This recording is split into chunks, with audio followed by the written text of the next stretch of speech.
Hi guys, KP this side. Hope all of you are doing good. This is vlog number 58 in Decoding Equity Markets with KP series. Uh, Last week has been good for us. The targets for Mahindra and Mahindra were done comfortably in last week. If you remember, I recommended buying Mahindra and Mahindra at 1464 with my first target of 1600. That was done on Friday. Team lease also, if you saw my post, I posted last week. We recommended team lease at around 2192, and last week it went up to as high as 2500. And my last week pick in vlog number 57 was Geo Financial Services at 215. It went up to 245, and even on Friday there was a 5% upward circuit.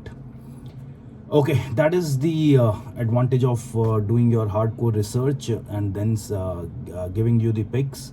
I hope some of you at least are reaping benefits of this series which we have been doing. And if you would have seen from vlog number 44 or 45, I think, when we restarted the discussion, and now we are doing it back to back for at least, I think, maybe 15 weeks or something like that. And as of now, the reading about the markets, the indices, the stocks, everything is going good for us by God's grace. No, there is nothing to feel proud about, because nobody knows market. We can apply our logics and fundamental analysis, and to some extent technical analysis, to gauge the situation and try to predict of what is going to happen next.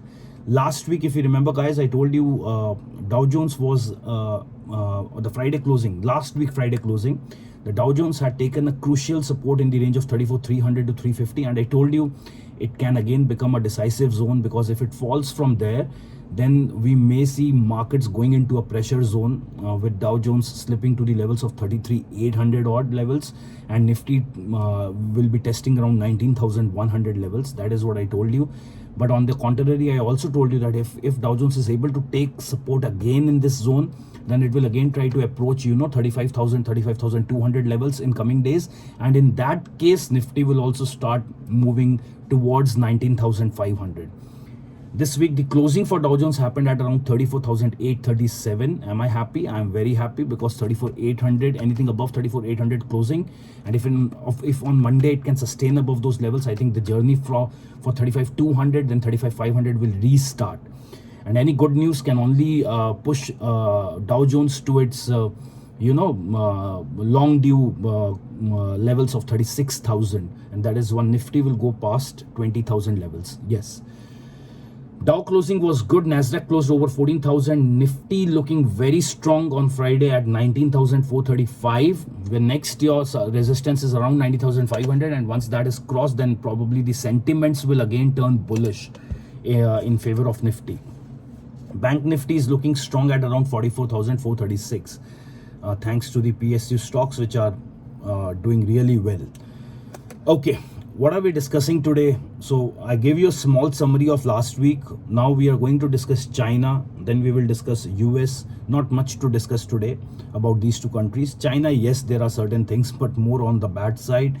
US, not much to discuss, but whatever it is, I'll discuss with you. India, I'll share some numbers with you. Then I'll discuss the indices, how they are placed. One pick for this week which I feel has good upside potential. And finally, I will discuss something which has been a widely asked question to me, so I'll try to answer that. This is how we are placing this vlog. Okay, so starting with China, guys, efforts are being taken. Like I told you, the efforts are being taken by the government, by the regulators, to throw back the economy into out of the disinflationary environment. And again, they want to see some kind of a growth, which post COVID they have struggled to get. So right now China is looking at a strategy known as China plus one strategy, where generally what they do is that if they are facing difficulties with respect to production or manufacturing in their local locally, if they're facing any difficulties, then they will look for opportunities outside of China, that is utilizing the facilities for production and manufacturing of alternative nations which are capable of doing it. So this China plus one strategy is where Countries like India, Vietnam, these countries will get a lot of business opportunities, especially if you saw the rally which happened in chemical stocks last week. One big reason for that was the fact that China plus one strategy will give a lot of business opportunities to these chemical sector stocks. And in anticipation of that, only the rally happened. Although the rally subsided on day 2 and 3, but that is one reason why the rally happened. Honestly speaking, if you ask me, I probably would not endorse this kind of a rally, because this is something which is very futuristic, and you don't get business so easily from China. So if China goes through very difficult times, only then they will give you the opportunity of doing this production and manufacturing. Otherwise, they would like to take care of most of these opportunities by themselves. But still, if it happens, it's good for sectors like chemical, especially for chemical sector. It is going to be good. That is why you saw us last week the stocks like SRF, Naveen Fluorine, Deepak Nitrite, Lakshmi Organics. A lot of these stocks were in focus. Okay. Now, the People Bank of China, they have reduced the minimum down payments while buying houses. They have been cut down to 20% in case of first-time buyers and 30% for second-time home buyers. Earlier, these levels of down payments were 30% and 40%, but now, in order to encourage people buying the real estate properties, the down payment which they expect you to do is only 20% in case of this house being your first house, and 30% in case of this house being your second house. And earlier it was 30% and 40%. Okay. Also, the interest rates have been slashed down by 40 basis points. The deposit rates have also been cut by 10 to 25 basis points. Why they are cutting down on deposit rates? The answer is very simple. Generally, if your lending rate is going down, the deposit rates will also go down. Moreover, reducing the deposit rates is one way of discouraging people from saving, and they want people to increase their consumption, in which case the more buying can be seen in real estate, or even in case of consumables, so that the economy does not go into a disinflationary environment. Because what is disinflationary environment? Disinflationary environment is when you don't want to spend, you rather like saving your money. Okay. Their manufacturing purchasing manager index in August was at 49.7. Anything above 50 means there is an expansion in activity, and anything less than 50 means there is a contraction in activity. But still, this PMI, the manufacturing PMI, which was reported at 49.7 in August, was still looking an encouraging number, because Reuters has forecasted this number as 49.4. So it has been better than that number. Okay. And going by that, if you see their overall manufacturing activity has been decent in August compared to the previous months. Bad news is Country Garden, one of the real estate developers, has posted record first half loss of $7 billion. Okay, and this company, by its size of business, is even bigger than Evergrande, and they have given a clear-cut warning signs that if the financial scenario does not improve, and if their profitability is not getting better in quarters to come, then there is high probability that they may default on loans as well. So right now, I feel for China, the biggest challenge is to pump in demand, especially into the real estate sector, and that is behaving. The real estate right now is I'm sorry, the real estate right now is behaving more like the engine of Chinese economy. And the real thrust, the real the momentum has to come somewhere from the real estate sector. And if real estate sector picks up, probably it will be easy for the Chinese economy to pick up. Understood? So this is one negative news where this company has, which is bigger in size, almost 4 times the property projects this company has compared to Evergrande. Evergrande, we already know, are facing a lot of challenges, and they in fact filed for a bankruptcy protection in US. And this company has posted the highest loss for a 6 months period of $7 billion. And now they are saying that if their profitability does not improve going forward, then defaults can happen. The foreign exchange reserves have been cut to, so banks are basically required to maintain the foreign exchange reserves, but now government, in order to promote business and promote liquidity into the economy, the government has told that banks are only required to maintain a foreign exchange reserve of 4% as against 6%, which they were earlier required to maintain. So the idea is that if less foreign exchange reserves have to be kept by the bank, then the remaining funds can be used for creating liquidity in the economy, and more liquidity means that the interest rates will go down. That is the idea. All said and done, guys, yes, Chinese economy is going through tough times. Yes, if China does not recover from this disinflationary situation, it will bring in challenges for other economies. But at the same time, we have to look at things positively. One is this China plus one strategy, where other countries, developing nations, especially a country like India, where we are outstretching our arms and looking for opportunities from all sides. Any lack of production in Chinese manufacturing side will create a lot of opportunities for a country like India and for the industry in India. That is one advantage. Second is probably because China in last 2 decades has done a GDP at the rate of 8%, 9%. Maybe because of that we have over expectations from China. But if you see, even today, China is still registering a GDP of around 5.1%. They are anticipated to do 4.5% next year and 4.6% in 2025. We're still making a lot of hue and cry about China, but if you still compare this with most of the nations, okay, let's say even if we compare it with the world's largest and strongest economy, US. For US, the predictions for next 3 years are 2%, 0.9% and 1.9%. This is for 23, 24, 25. So China is still doing more than double of what US is anticipated to do. So overall, I feel, let us not blow things out of proportion. The most important thing is, can you see efforts being taken? I'm saying this again and again in all my videos.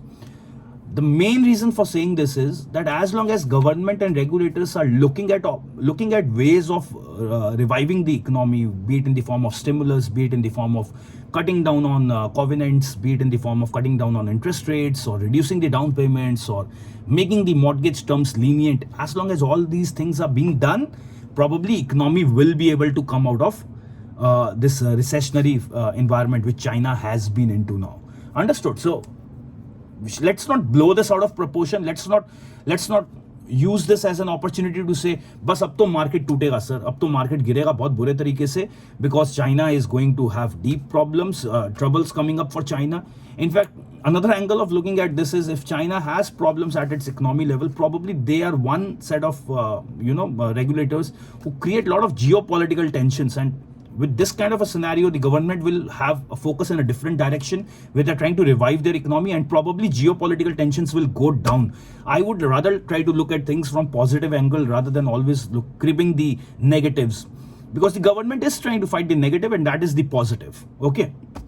US, all said and done, till last week, whatever I discussed with you, no new updates are there. But the good part is, Friday, the job numbers added, that list has been published. After that, only the rally was seen in the US equity markets.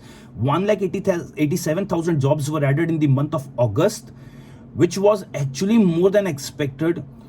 But if you see, the unemployment rate has also gone up, and unemployment rate at 3.8% now is highest since February 2022. So jobs have been added, but at the same time, the unemployment rate is on a higher side. And that is, US government is very clear, the Federal Reserve is very clear on this, that they don't want the economy to be very resilient, because right now, yes, they are definitely looking at a soft landing where they don't want to go into a recessionary phase, but at the same time, they don't want economy to be very resilient, as a result of which they will, again have challenges on front of inflation. So things are looking balanced out as far as the US economy is concerned, and Jerome Powell is very clear, and he every time he's being interviewed or every time he makes a speech, he's very clear that if inflation data is going out of control, we will not shy away from increasing rates again. So at this point of time, like I told you last week, from 9.9% or something approximately, inflation coming down to 3.2% in almost a year, with rates sitting in the range of 5.25 to 5.5%, and most economists believing that US will be able to have a soft landing and not get their economy into recessionary phase, everything looks positive to me. Everything looks positive. So if you ask me, guys, I probably won't have any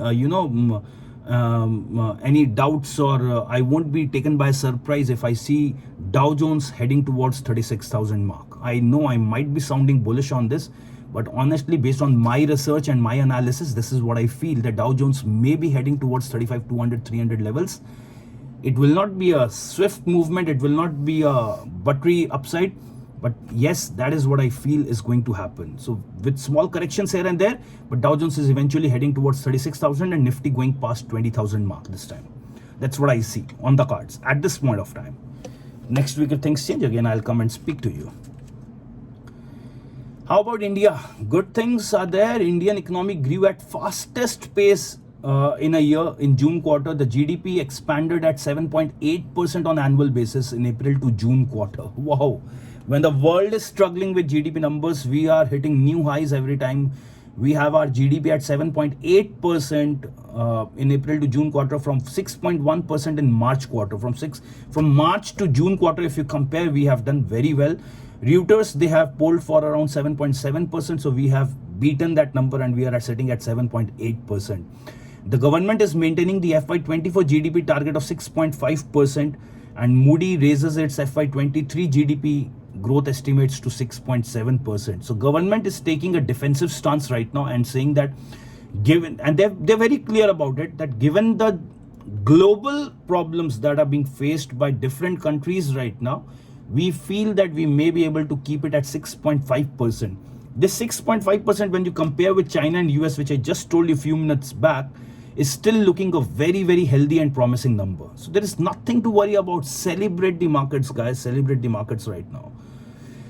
Yes, one thing which happened last week was this George Soros report on Adani Group, where he OCCRP something is the name of the agency, and what they are putting allegations on Adani. This is in continuation of the Hindenburg report, and now these people are saying that lot of buying in Adani stocks by FII has been done by the family businesses of Adani Group itself.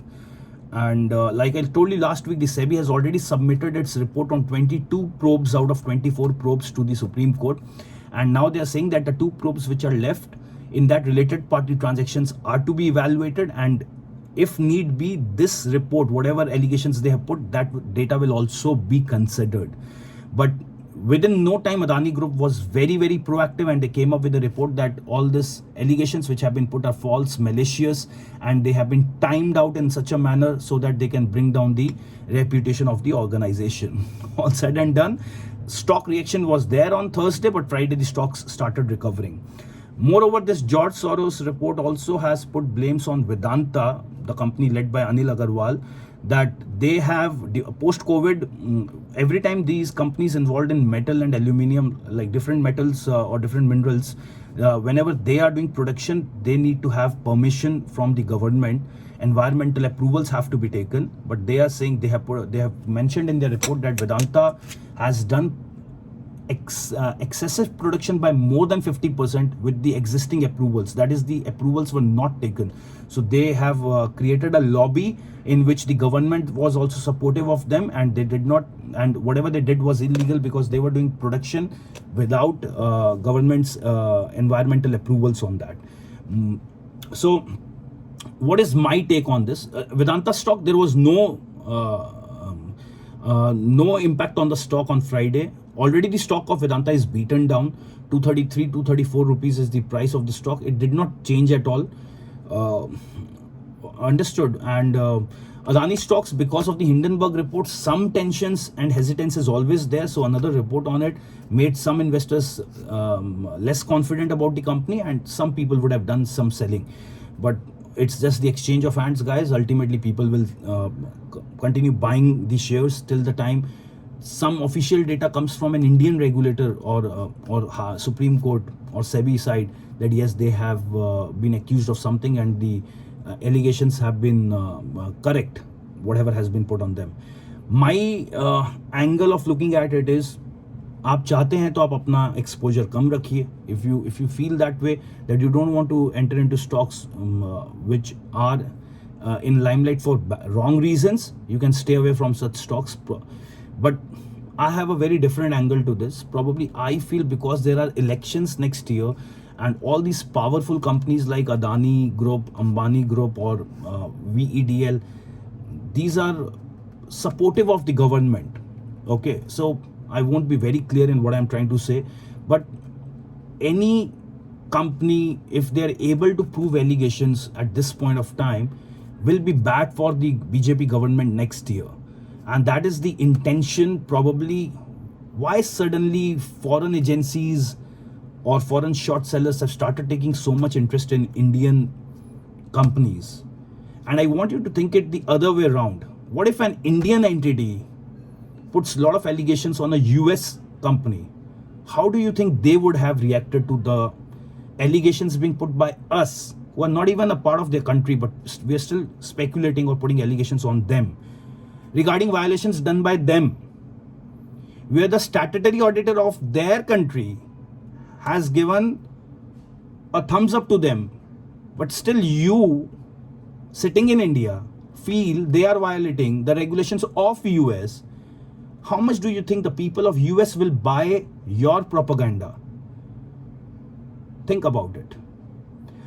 But because they know people in India are gullible, so they are exploiting you to the fullest, where some agency from US probably knows the law of your country better than you and your statutory auditor and your SEBI, and they are putting allegations and you believe into them. Why would they do that? Probably because there are elections next year. Who would have instigated them to do all this? Probably the opposition. Who is saying all this? This is my theory. If you follow my videos, you know I have told you many a times, I develop my own theories. You find some sense in it, accept it. You don't like it, reject it. That's it. But this is how I look at it. Okay. I am nowhere telling you that आप अदानी के stocks खरीदिए या वेदांता खरीदिए. But all I'm telling you is don't get much carried away with this. Do I have interest in Adani stocks? I probably have a lot of interest. I personally like Adani stocks. Especially, like I have told you, there is nothing hidden from you. I've told you Adani Transmission is good at this price. Adani Ports has been my all-time favorite. I personally have given you a buy recommendation on ACC also. I have given you a recommendation on Adani Enterprise also. And from the times I have given you these stocks, they have done stupendously well. So I personally do not doubt these companies just because some foreign agency makes a report on these companies. I believe in my legal system. Dow Jones now at 34,837, like I told you, is sitting in a comfortable zone where I feel from here the next move for Dow Jones will be around 35,200. That's what I feel. Till what time am I comfortable? Till the time Dow Jones is able to sustain above 34,200. So we have got this big buffer now of 34,200 to 34,837. So I'm very comfortable with Dow Jones, guys. Nasdaq closing above 14,000 looks pretty awesome to me. If Dow Jones from here is moving towards 35,200, then Nifty will easily surpass the levels of 19,500, 19,550, 19,600. That is where the sentiments will change, and next 400 to 500 points rally probably will come very fast. In the meanwhile, keeping fingers crossed, some good news comes from China side and markets will go, bonkers after that, and they will give you some good upside. Okay, what is my top pick for the day? My top pick for today is a stock from diversified chemical sector. It's called as Galaxy Surfactants. Galaxy Surfactants, probably most of you would not even have heard about this company.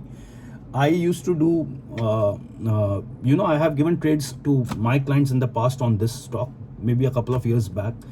Then after that, I did not cover this stock much. Since yesterday, I was looking for that one stock which I can give you, because sometimes, what happens is when I'm looking for a stock which I have to give to you people, and I know anybody and everybody listening to me on YouTube probably may take my advice seriously. So I have to think a lot before I give you a stock.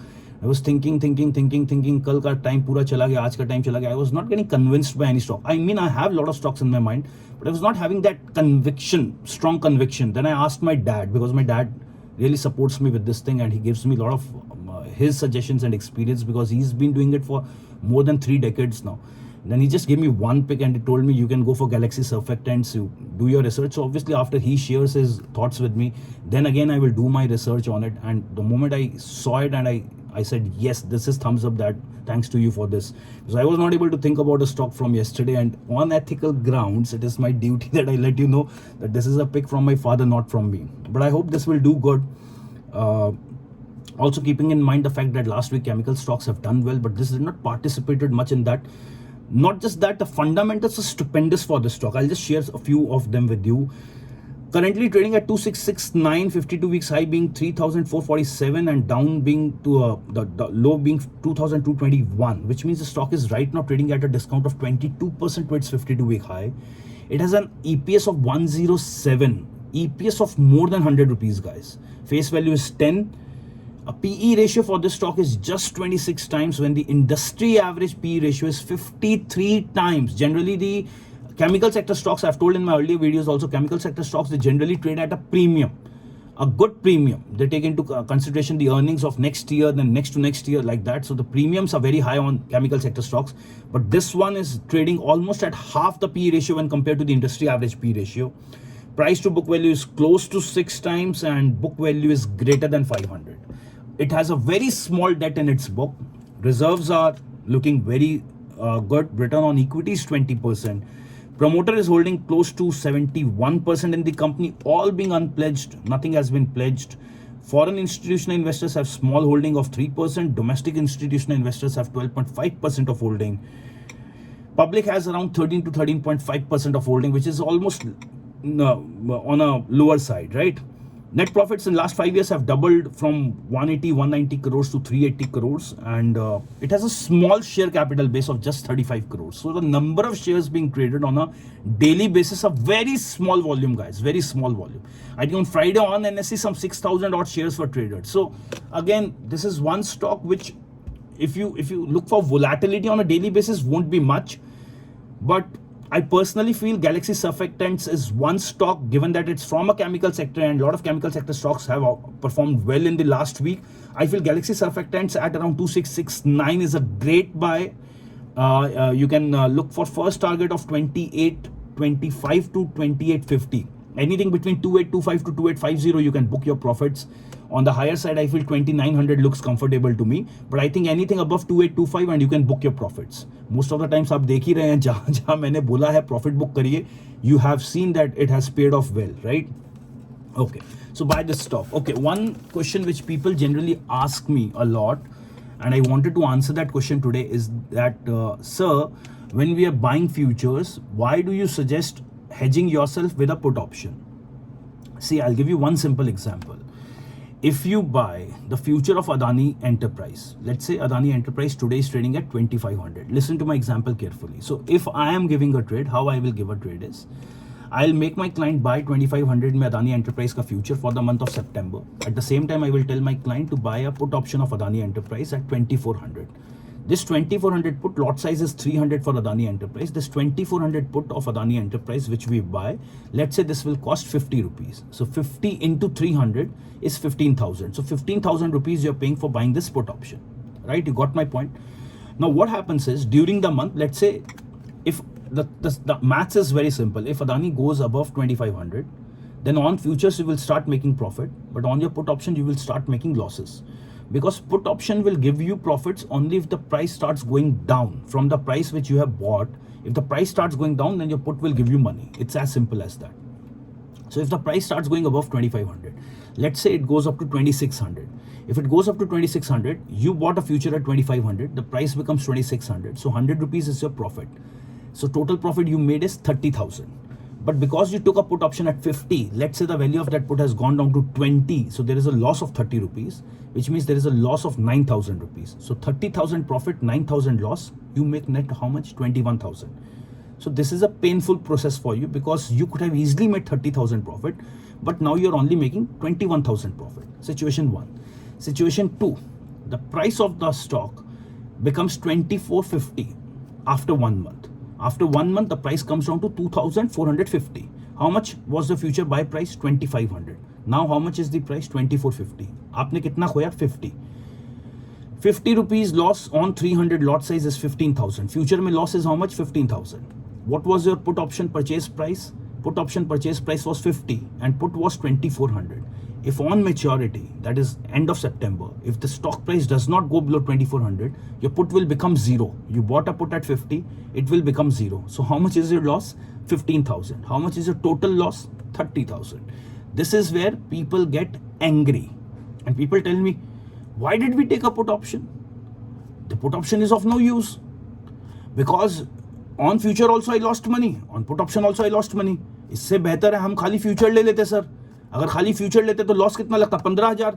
और अगर ऊपर जाता market, if Adani would have gone up, I would have made 30,000. So when I am making profits, my profits are going down. When I am making losses, my losses are increasing. What is the point of hedging through put options? This is a genuine question which I get from people. The question is not wrong. The question is very good. You understand one thing. When you are dealing in futures, you are only paying the margin money. 10%, 15%, 20%. I do 50 trades with one client. Let's say my client is X. I do 50 trades with my client. On an average, every trade, we make 10,000 to 12,000 profit. 50 trades done, 10,000 rupees profit. How much I make at the end of the year? 5 lakh rupees. I make 5 lakh rupees after doing 50 good trades. I make 5 lakh rupees profit. 5 lakh rupees profit after doing 50 good trades in a year. Let's say my client is doing one trade at a time. He did 50 trades in a year. He made 5 lakhs profit. He is very happy that sir, मैंने 2 लाख 3 लाख रुपया लगाया. 1 साल 1.5 साल में मैंने 5 लाख रुपया कमाया. Very happy, right? Now you are asking me, why do we take put options? I'll tell you why you take put options. The number one reason for taking put options is when you have macroeconomic situations, when the Twin Towers were brought down by the plane crash, when the Kargil war happened, when India has done this, the attack on Pakistan, they did, right? All the terrorists will Pulwama attack or something, right? That happened. That day markets have come down, crashed down. Demonetization happened. COVID happened. Ukraine and Russia war started. When you see these global news coming in, or there are unsystematic risk factors where company has been accused of something, some really bad news has come for the company, and the company's stock prices drastically go down. My simple question to you is, would you be informed well in advance that these things are going to happen? You won't be informed, right? So how do you protect yourself? Somewhere some protection has to be taken, right? Understand. Coming back to my story, 50 good trades done, 5 lakhs profit done. All done without put options. Let's assume all done without put options. You're very happy. KP sir, I'm super happy. Whatever we are doing, we are making good returns. Let's continue with this. No put options taken. You bought a future of Adani Group, Adani Enterprise at 4,000 rupees. Real story, I'm telling you, real story. Not with my client, but real numbers I'm sharing. 4,000 rupees Adani Enterprise future taken, lot size that time was 250. Hindenburg report comes. 20, 30, 40% crash happens in this stock. How do you tackle that? How do you tackle that kind of a crash? From 4,000, the stock goes down to 1,100 rupees. 2,900 rupees, 3,000 rupees, the stock goes down. 3,000 rupees on a lot size of 250. Just imagine how much money you have lost. You lost 7.5 lakhs in one trade. 7.5 lakhs. And then you come and ask me, sir, why do we take put options? 7.5 lakhs gone in one trade. Where you have made 5 lakhs of profit by doing 50 trades, you lost 7.5 lakhs in one trade. Sir, I can continue holding the future. Yes, you can continue holding the future, but what is your M2M loss? What is your mark-to-market loss? These small put option losses are any day better than you suffering a huge loss in one particular trade. Sir, how my things would have been different if I had a put option with me? If I make you buy a 4,000 rupees future, reasonably I would have given you a 3,800 or 3,900 put option. You agree with me, yes or no? 3,800, 3,900 put option I would have given. Yes or no? Yes. Okay, let's say I would have given you a 3,800 put option. That is, if the price goes below 3,800, you are protected by your put option. Makes sense to you? The stock crashes down to 1,100 rupees. You know what happens? You only lose 200 rupees. Your maximum loss is 50,000. You can't lose more than that, because the moment price starts going below 3,800, you do lose money on your futures, but your put options will come to your protection. The put options which we take are just like insurance, just like the life insurance or the term insurance which you have on your life. At the end of the year, when you pay the premium, you don't tell that I made a loss on this premium paid because I'm still alive and the premium did not make any profits for me. So what? Just to enjoy profits on your premium, you want to go and hit your head against a truck? Think about it. You want to meet with an accident just to enjoy the insurance value, the compensation from insurance company? No, you don't. The insurance which we take is only for the purpose of protection against something very, very unfavorable or miserable that can happen to you. A put option is a protection, and the cost of it which I pay is just an insurance premium. Think of it like that. Because in some very, very, very tough situations, when a company share price is under pressure, or the economy is under pressure, or the overall markets are under pressure because of a war breaking down between nations, or when things are not going good, that time these protections can come handy. Do I never do trades without a put option? I have done, but then I have to be very, very strong with my conviction. Then I can do it. But in most cases, probably for people who come to me with small capitals, it's better we take a put option protection, especially when the economy has this kind of an uncertainty. Then it's better that you take a put option, because maybe put option will not give you a lot of protection when the volatility in the stock is not much. But what if there is a steep one side downfall in the stock? That is when put options will protect you. Because if stock में steep upside आएगा, you lose very limited on put option, because your loss on put option is very limited, but you can make huge money on futures. But when the stock prices go down drastically, your losses on futures can be exponential amount of money, and that is when your put option will protect you. So now if you understood why you need to hedge your futures position with put options, don't always look at things only from maths angle. Profit come ho gaya, loss बढ़ गया. No, you have to think of things in long term. If you sustain in this market for 5 years, 10 years, 15 years, you definitely will make good returns. Definitely you will make good returns. Sustain करिए, market में stable रहिए, market में स्थायी रहिए. पहले market में टिक के दिखाइए. Just think like Rahul Dravid in cricket. He knows if he stays on pitch, he can score a double century. And he will also take India's score to 500, 600 runs in a test match. So first thing is he has to stay on the wicket. He has to make life for Shoaib Akhtar, Brett Lee difficult just by playing defense. That's why we used to call him the wall, right? So you have to first learn to defend yourself on the pitch of equity markets. Don't do crazy things just to make more returns and then just wipe off the market. Anybody who tries to be Rajnikant in equity markets, they're wiped off. So I hope I answered your question. This question I was getting for so many days, so I thought, okay, I'll cover it in my vlog so that it can also help my subscribers. That's all I am sitting here for. Chalo, if you like the video, leave a thumbs up. Subscribe to my channel. Let people know that there is somebody out there sitting in Kolkata, the place which belongs to Mamata Banerjee, is making some quality content. Why don't you share it? Why don't you let people know about me? Do it, guys. You don't have to pay a price for it. If you don't do it, after a few days, I'll start charging for my videos. Just joking. Never doing that. Chalo, bye-bye. God bless all of you. Cheers, guys. Stay bullish.